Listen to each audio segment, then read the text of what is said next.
हर हर महादेव, जय माता दी। हम सभी पर माँ भगवती इसी तरह से अपनी कृपा दृष्टि बनाए रखे। इसी आशा के साथ जब दीपक में फूल बनता है तो सुखद अनुभवों की प्राप्ति होती है।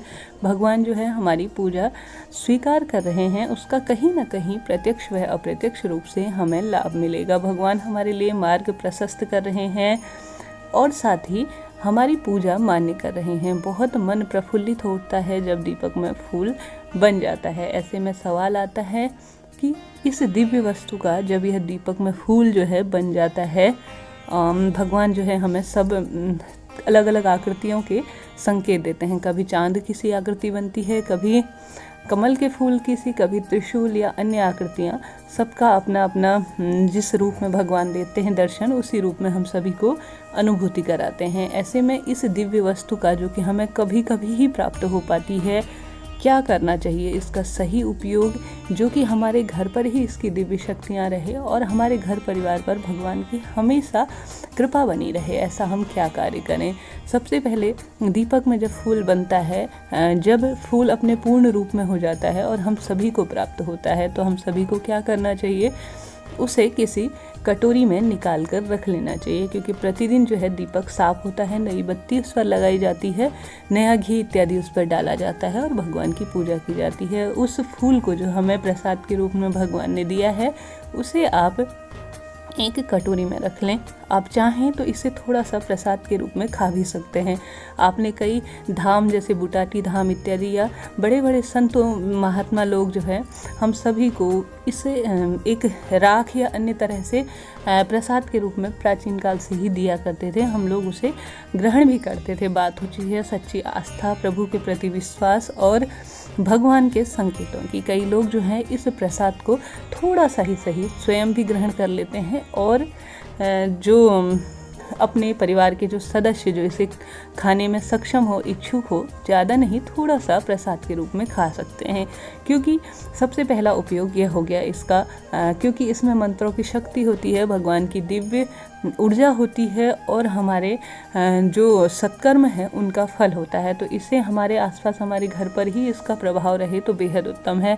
कई लोग इसे नदी नालों में प्रवाहित कर देते हैं, यह सही नहीं माना जाता।